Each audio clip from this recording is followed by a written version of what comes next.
First, and it's just a brief one, how often have you been told that global warming has destroyed the Great Barrier Reef, killed a third of it, half, even more, who knows? Now, I know it's nonsense. We've gone through this with Peter Ridd. It's nonsense. But one interesting example of this alarmism.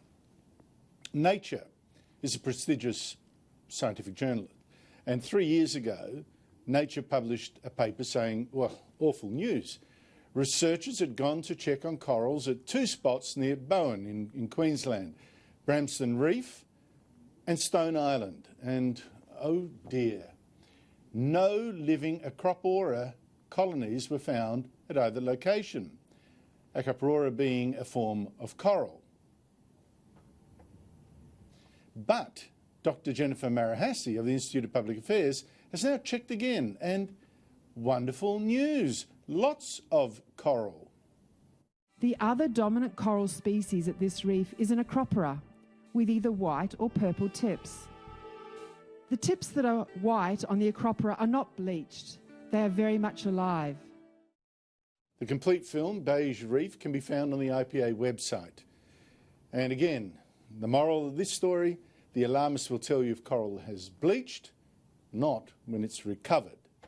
And it keeps happening. Second example, Donald Trump. Something about Trump really sets the media right off. No matter what he says, mainstream media is against it.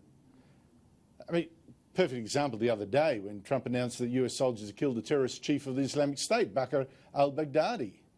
He died like a coward. He was whimpering, screaming, and crying. Wait. In the Washington Post, one of his columns quarrelled with even that. No, Baghdadi had not died like a coward. He'd actually blown himself up, presumably as a hero. That, friends, is as sane as the Trump haters now are. In fact, for 2 years, media outlets like the Washington Post, the New York Times, the big networks over there, CNN, the ABC here, pushed the fake news that Donald Trump actually stole the election by colluding with Russia to hack the emails of rival Hillary Clinton. The Democrats were saying they'd impeach Trump for this. They'd get him sacked for high crimes. But like I say, it was fake news. After more than a year of investigation, Special Investigator Robert Mueller, former FBI chief, had to admit that he had no proof of that collusion at all.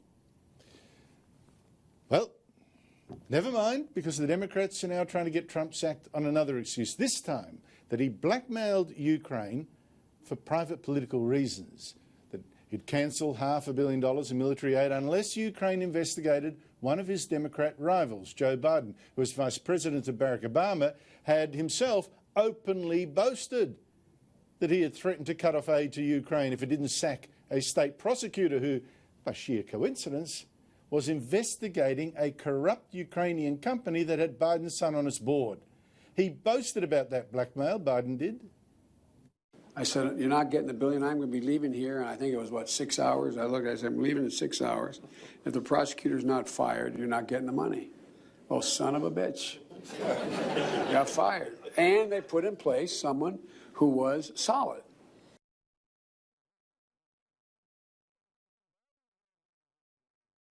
Why are the Democrats going after Trump instead, not keeping their own house in order? Well, that's a very, very good question.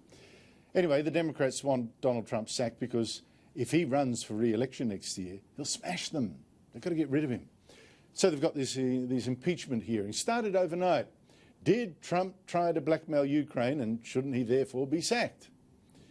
And as it happens, Donald Trump has already released a transcript of his call with Ukraine's president, the call where he's alleged to have put on the squeeze. And I've read it. So have most journalists covering this stuff.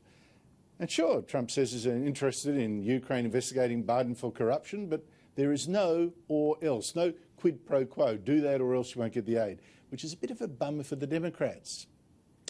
But to today's news, the bulletins are full of it. If you're stuck on Sky News, you would have seen it.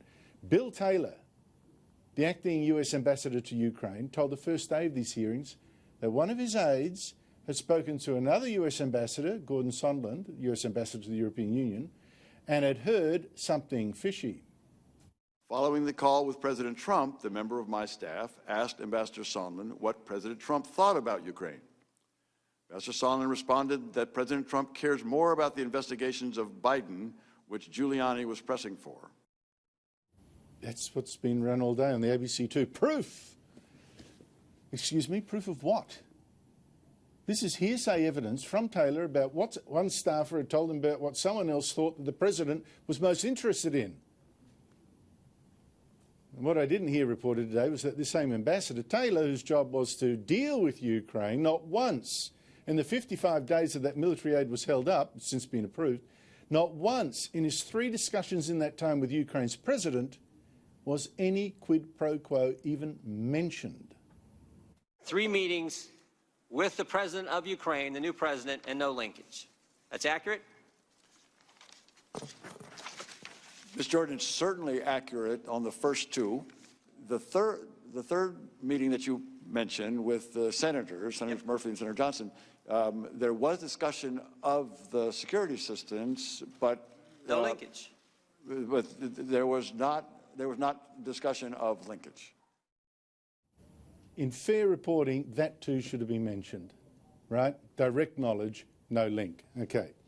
Now, maybe that's not to say that Trump didn't get someone like his attorney Rudy Giuliani to, behind the scenes, make the link clear to the Ukrainians.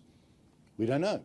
In fact, I wouldn't be surprised if more stuff did eventually shake out. You watch former advisor John Bolton, what he might or might not say. But for now, 2 things. First, do not believe all that you hear in the mainstream media about Donald Trump. Don't expect to get both sides of the story, unless you're here. And second, don't count again on the Democrats getting Donald Trump sacked.